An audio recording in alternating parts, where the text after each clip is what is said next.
Unaangalia Al-Mubajjal TV Tanzania, chemchemu ya elimu. Mengi sana ya kuzungumza, na katika hayo mengi mtu anaweza akateua moja tu likatosha kuwa ni kielelezo kuwa anazungumzia uchumi wa Kiislamu. Lakini nimeelewa baada ya kukaa na viongozi makusudio hasa na dhamira waliokuwa nayo na kwa nini waliitaka mada hii. Kwa hiyo na mimi nitajitahidi nizungumze katika dhamira ile ile ambayo viongozi walioikusudia.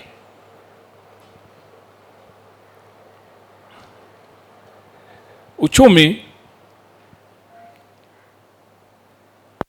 imeshaelezwa kwamba ni nyenzo muhimu sana. Hatuwezi kuzungumzia maendeleo ya dini pasipo kuzungumzia uchumi. Ilielezwa hapa swala la zaka ambayo inasimama kama ni kielelezo katika swala la uchumi. Bali wapo baadhi ya wanachuoni ambao wanaitazama zaka kuwekwa kwake katikati ya nguzo zile tano. Kuna mbili huku kwa maana ya shahada na ya swala, alafu kuna mbili zingine kwa maana ya saum na hija, alafu zaka ipo katikati.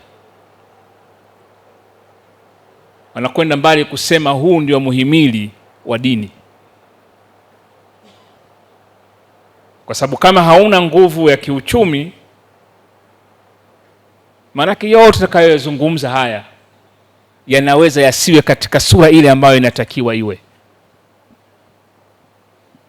Hata mataifa haya makubwa leo tunapoyataja, tukisema Marekani, kikubwa kinachowafanya watajwe hivyo ni ile nguvu yao ya uchumi. Tukisema China, kikubwa kinachotajwa ni ile nguvu yao ya uchumi. Ukisema Japani, kikubwa ni nguvu yao ya uchumi, kwa sababu uchumi una ushawishi mkubwa katika medani mbali za kimaisha. Namna watu wanavyofikiria, namna watu wanavyotenda, namna watu wanavyoishi, wanaathiriwa kiasi kikubwa sana. Na ndio maana ushawishi wa Marekani duniani ni mkubwa kuliko ushawishi wa taifa lingine lolote lile. Ni kwa sababu ya nguvu kubwa ya kiuchumi walikopo nayo. Sasa ndio maana unaiona zaka iko katikati, ikiwa ni kielelezo cha uchumi. Kwa maneno mengine, kama hatutakuwa na nguvu ya kiuchumi, maana yake ni kwamba hatutakuwa na ushawishi. Na ndivyo ilivyo katika dunia ya sasa. Ukisema nchi 7 duniani, hakuna nchi hata moja ambayo unaweza kusema hii na Waislamu. Ni kwa sababu tu dini inahifadhiwa na Mwenyezi Mungu mwenyewe, na ndio maana tunayo mpaka hivi sasa. Lakini si kwa juhudi zetu, ni kwa sababu tumekosa nguvu katika eneo hili. Kwa hiyo kuna haja ya kulielewa hili, lakini si kuelewa na kwamba tunaweka sasa njia namna gani tutakwenda kwenye nguvu za kiuchumi.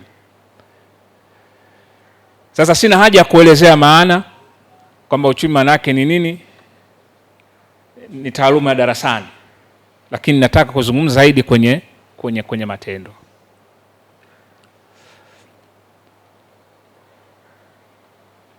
Na tunaposema uchumi, mwanzoni Mufti alisema hapa kwamba inaonekana pengine kama ni kitu ambacho kipo nje ya dini, ilhali ya kuwa haiko hivyo. Sasa hapa nataka kutaja tu baadhi ya wanachuoni ambao hawa wakienda kusoma vitabu vyao wanachokizungumza ni uchumi. Kwa mfano Abu Yusuf, huyu ni mwanachuoni wa madhhab ya Hanafi, na ni mwanafunzi wa Imam Abu Hanifa. Huyu alizaliwa Hijiria mwaka 113 na alikufa mwaka 182 Hijiria, ambayo ni sawasawa na mwaka 730 na wa kuzaliwa na 797 alipofariki, kwa kalenda hii tunasema isiyokuwa ya Kiislamu, kwa maana ya Christian calendar. Huyu aliandika kitabu cha kodi, kitabu al-Kharaj, pengine kitabu cha kwanza kabisa kinachozungumzia masuala ya kodi. Kitabu kile anazungumzia namna ya kutathmini, unafanyaje kodi, unaitathmini namna gani. Anazungumzia aina za kodi, anazungumzia misamaha ya kodi inatolewa vipi. Sasa kwa lugha ya leo, huu ni uchumi kabisa, kwa sababu hakuna nchi ambayo inaendeshwa bila ya kodi. Na huyu ni mwanachuoni, anachokizungumzia hapa, anazungumzia uchumi. Mwanachuoni mwingine Sheikh Muhammad Hassan al-Shaybani, na huyu vile vile ni mwanafunzi wa Imam Abu Hanifa, na hawa wawili ndio wanafunzi wake wakubwa kabisa. Mtu anapotaja Imam Abu Hanifa, na hawa ndio waliotengeneza hasa yale madhhabu tunavyosema madhhabu ya Hanafi, hawa ndio hasa waliotengeneza kuliko Imam mwenyewe. Muhammad Hassan al-Shaybani huyu alizaliwa Hijiria 132 na alikufa mwaka 189, ambayo ni sawasawa na mwaka 750 kwa maana ya kuzaliwa, na alifariki 804. Ana kitabu chake, kitabu al-Iqtisad. Kwenye kitabu hiki anazungumzia masuala mbalimbali ya kuhusiana na uchumi. Kuna uchumi ambao tunaita, neno la kuazimia kwa Kiswahili linasema uchumi mdogo,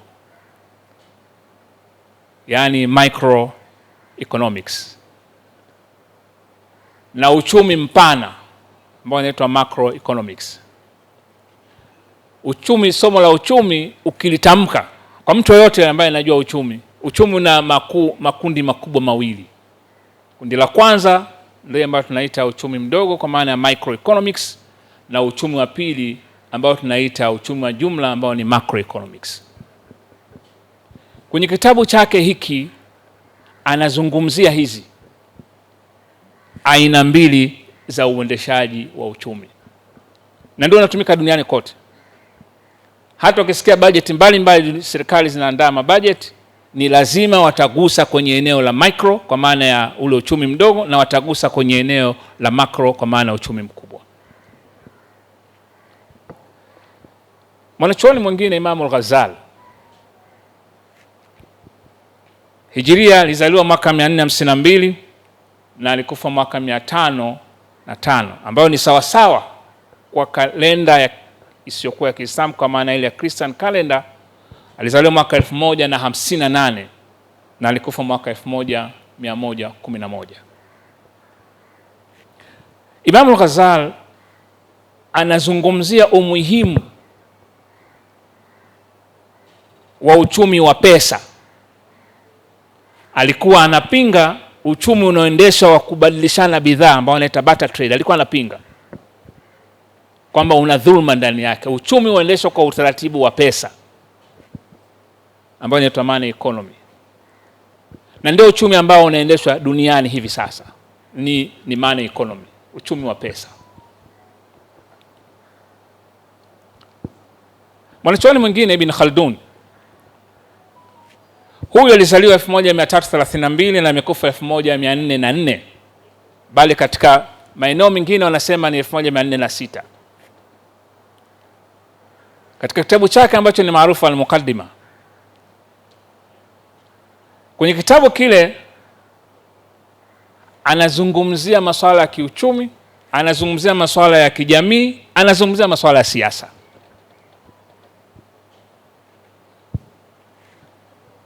Leo watu wanapozungumzia aina 3 za kodi, zile aina 3 za kodi aliyezivumbua alikuwa ni Ibn Khaldun. Kina kusoma kitabu chake kile al-Muqaddima, anazizungumzia kwa upana sana, ambao dunia baadaye kwenye karne ya 19 wanakuja kukopi maneno yale. Ibn Khaldun kwenye al-Muqaddima anazungumzia hata namna gani mdororo wa uchumi unavyotokea, sababu zinazopelekea mdororo wa uchumi na njia za kutatua. Kwa mfano, anasema uchumi unapokuwa umedorora, njia kubwa ya kuondoa tatizo hilo ni kupunguza viwango vya kodi na kwa serikali kuongeza nguvu ya matumizi, public spending. Hii 2008 Rais Obama wakati anaongoza Marekani, ulipotokea mdororo wa kiuchumi, walichokifanya ni kupunguza kodi na kuongeza matumizi ya serikali. Ibn Khaldun anazungumza kwenye karne ya 14. Ibn al-Qayyim al-Jawzi, huyu ni mwanachuoni mwingine na ni mwanafunzi wa Ibn Taymiyyah. Yeye na mwalimu wake wanazungumzia juu ya namna bora ya utumiaji wa rasilimali, kwamba tunawezaje kuzitumia kwa usahihi rasilimali.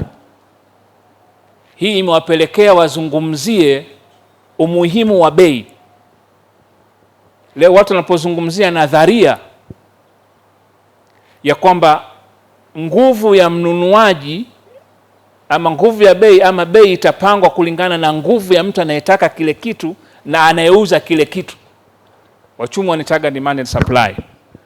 Hii nadharia ilianzia kwa Ibn al-Qayyim ikitokea kwa Ibn Taymiyyah. Haya ni masuala ya uchumi. Ibn Taymiyyah ameishi kipindi cha utawala Mamluk, wakati bidhaa zilikuwa Wareno na mataifa mengine wanapeleka bidhaa Misri kutokea sehemu mbalimbali. Ikatokea bidhaa kwamba zinazotoka nje zilikuwa ni zinapoingia kwenye soko la Misri, na hiyo ilikwenda mpaka Syria, zikawa zile bidhaa za nje bei iko chini kuliko bidhaa zilizokuwa zinatengenezwa Misri ama Egypt. Watawala wa Mamluk wakawa wanatafuta suluhisho kwamba tutafanyaje, kwa sababu hiyo manake inapokuwa bidhaa za nje zinaingia ndani ya nchi na zikawa bei nafuu, maana yake viwanda vya ndani vinaelekea kwenye kufa, kwa sababu bidhaa za ndani hazitanunuliwa, maana yake ziko ghali. Alikuwa Ibn Taymiyyah aliyewaambia viongozi wa serikali, pandisheni kodi na wekeni utaratibu wa kudhibiti bidhaa za kuingia kutoka nje. Sasa leo ukisikia kuna tarifu, ukisikia kuna quota system, haya ni mawazo ya Ibn Taymiyyah. Nimewataja wanachuoni hawa ili kuunga mkono kile alichokuwa nakizungumza mufti hapa, kwamba huwezi ama hatuwezi kutenganisha uchumi na Uislamu. Ni vitu ambavyo vinakwenda sambamba, na ndio maana wanachuoni hawa hawakuacha kutumia juhudi zao kuhakikisha kwamba nidhamu hiyo wanaiweka sawa sawa. Lakini nini kimetokea? Kama Waislamu walifika hapa, wanachuoni walifika hapa, nini kimetokea? Waliandika vitabu, viko vinafahamika, lakini kitu gani kilichopelekea mpaka tukafikia hivi na taaluma hizi tukaziacha pembeni? Hili ni swali la msingi sana. Sasa kwa sababu sio mada yangu hiyo, naomba tu niache, pengine patakapokuwa na wasa wakati mwingine tutaweza kuelezana kwamba nini kimetokea hasa kuanzia kwenye karne ya 14 mpaka ya 20 hapa katika ulimwengu wa Kiislamu, ndiko ambapo yaliyotokea ambayo yametokea yametugharimu kutufikisha hapa tulipo. Sasa hiyo ni somo lingine. Sasa jambo kubwa katika Uislamu ni lipi? Katika haya yote, hata wataalamu wa sasa hivi wa masuala ya uchumi wanagundua kwamba kama uchumi fungamanishwa na dini, hapata kuwepo na maslahi kwa ustawi wa jamii ya wanadamu. Na hawa wanazungumza sasa hawa Waislamu.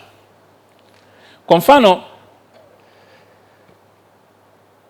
Jones Rohr, huyu ni Marekani, anasema kwamba suluhisho la kuondoa umaskini duniani ni lazima tuambatanishe dini na uchumi. Mwingine Piketty Thomas anasema matajiri ni lazima watumie sehemu ya mali zao ili kuhakikisha wenye kipato kidogo au masikini nao wanapata gawio katika mali za matajiri. Kwa hakika tunahitaji mfumo huru wa kiuchumi unaozingatia mgawanyo wa rasilimali kwa misingi ya haki na kupunguza mrundikano wa utajiri kwa wachache.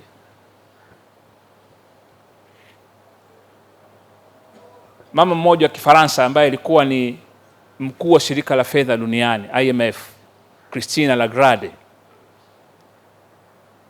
miaka 4 ya nyuma aliwahi kusema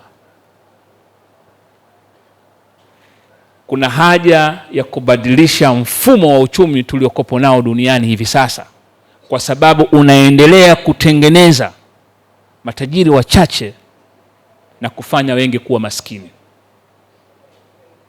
kiasi kwamba duniani hivi sasa tunapozungumza, ukichukua tajiri wa kwanza mpaka wa 40, ukiwapanga tajiri namba 1, namba 2, namba 3 mpaka yule wa 40, uchumi wanaomiliki ni 80% ya uchumi wa watu wote duniani. Maana wengine wote wanamiliki 20%. Ni kwa sababu ya tatizo hili la kutoambatanisha uchumi na imani. Sasa sisi Waislamu, Mwenyezi Mungu Subhanahu wa Ta'ala na kupitia kwa mtume wake Muhammad sallallahu alaihi wasallam, Mwenyezi Mungu alishatupa njia.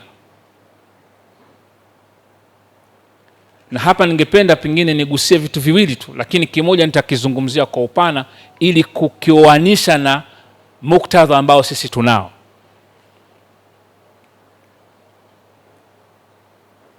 Zaka imefanywa kuwa ni faradhi.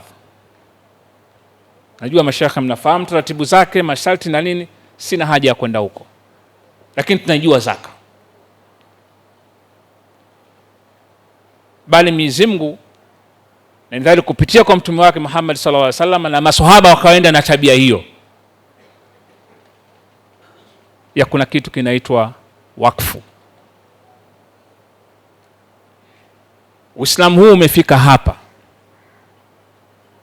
Mchango hasa wa sekta ya wakfu ni mkubwa kuliko kitu kingine chochote. Yaani sisi tunao Uislamu huu kwa sababu ya wakfu. Mwanahistoria maarufu Ibn Battuta wakati fulani alikuwa anapita Damascus, Syria. Alimkuta mtu pembezoni mwa barabara analia. Alipofuata kumuuliza, yule mtu akagundua alikuwa ni mtumwa. Alipewa sahani ya udongo ya Kichina ambayo ilitengenezwa China. Aliangusha sahani ile, ikawa imevunjika. Sasa anafikiria atapeleka taarifa gani kwa mhusika. Sasa wakati kwenye majonzi hayo Ibn Battuta anazungumza naye, anakuja mtu wa tatu, anataka na yeye kujua nini kinachomliza huyu. Akasimulia. Alivyosimulia akamwambia, nenda duka fulani, kuna mtu fulani atakupa pesa. Kuna mtu ameweka wakfu kwa mambo kama haya. Na kweli alikwenda, akapewa pesa, akaenda kanunua birauli nyingine na kuipeleka aliko. Yaani ulifikia wakfu katika hatua hiyo.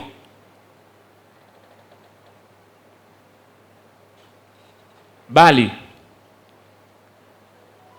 hatua ya wakfu kwa Waislamu ilifikia mama anakaa kwenye nyumba ambayo ni ya wakfu, anakuwa mjamzito, ipo kwenye nyumba ya wakfu,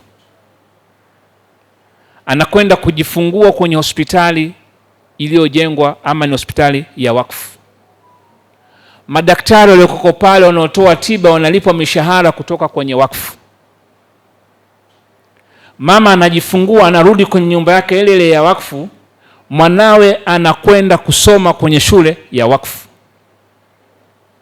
Mtoto yule anamaliza kusoma, anakuja kuajiriwa, anakuwa mwalimu ama daktari ama fani nyingine yoyote, analipwa kutoka kwenye wakfu. Anapokufa anakwenda kuzikwa kwenye makaburi ya wakfu. Huo ndio ulikuwa utaratibu wa maisha ya Waislamu,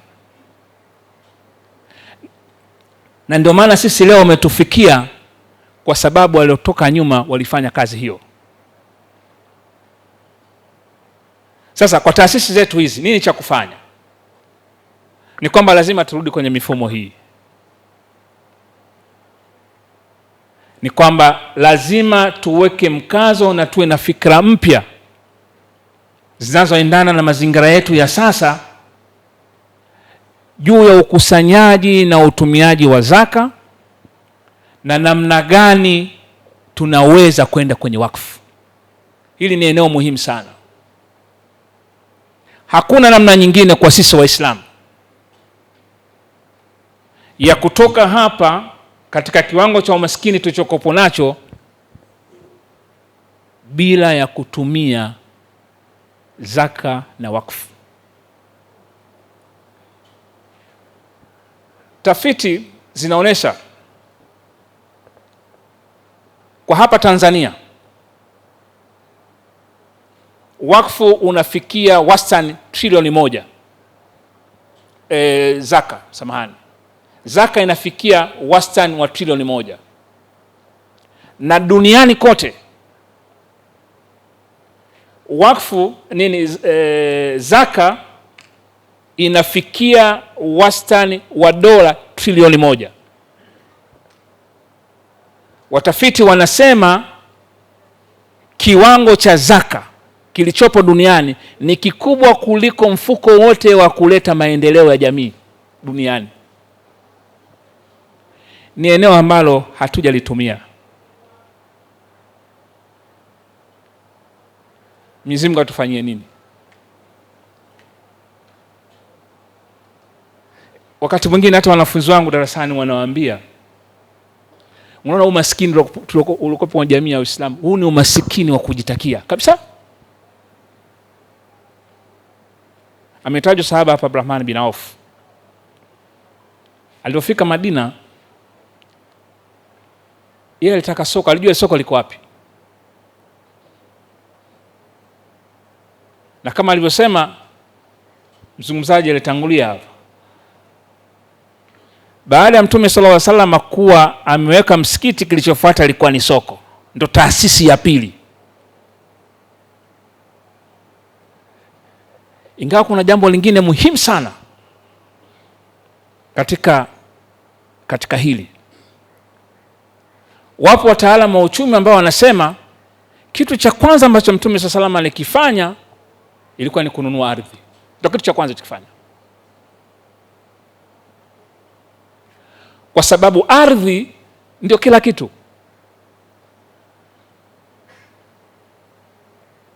Kwa hiyo tunapozungumzia maendeleo, alhamdulillah tumekuwa wamoja, tumeutengeneza umoja, ni jambo la kujisifia na kujipongeza. Lakini itakuwa vibaya mno umoja huu ikatokea siku kaporomoka.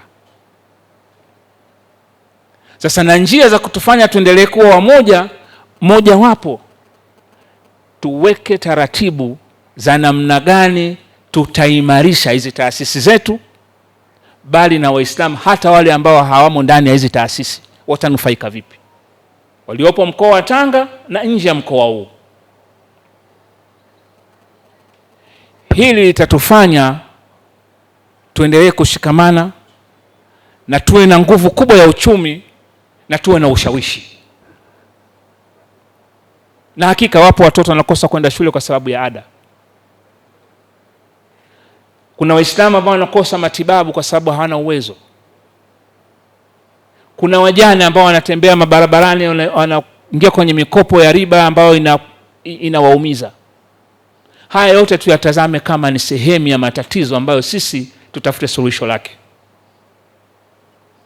na sio kwamba Uislamu hauna suluhisho kwenye haya. Uislamu una suluhisho. Kama alivyosema mufti hapa, kwa nini huko nyuma watu walikuwa wanaweka wakfu, sasa hivi watu wasiweke wakfu, ilhali ya kuwa leo watu wana uwezo mkubwa zaidi? Pengine mashaka wangu mwenyekiti, Mwenyezi Mungu akitujalia wakati mwingine, kuna haja ya kuja kupeana elimu ya wakfu peke yake, kwa sababu wakfu sio tu kwenye huu wa jumla tunazungumza, hata kwenye familia. Mwezi wa Ramadhani uliopita nilikuwepo Arusha kuzungumzia mada hii ya wakfu. Nikasema hata hii migogoro inatokea kwenye mirathi, mtu amekufa, si watoto wanaanza kugombana, kama watu wangekuwa wanajua elimu hii tu ya wakfu, ungeepusha kiasi kikubwa sana.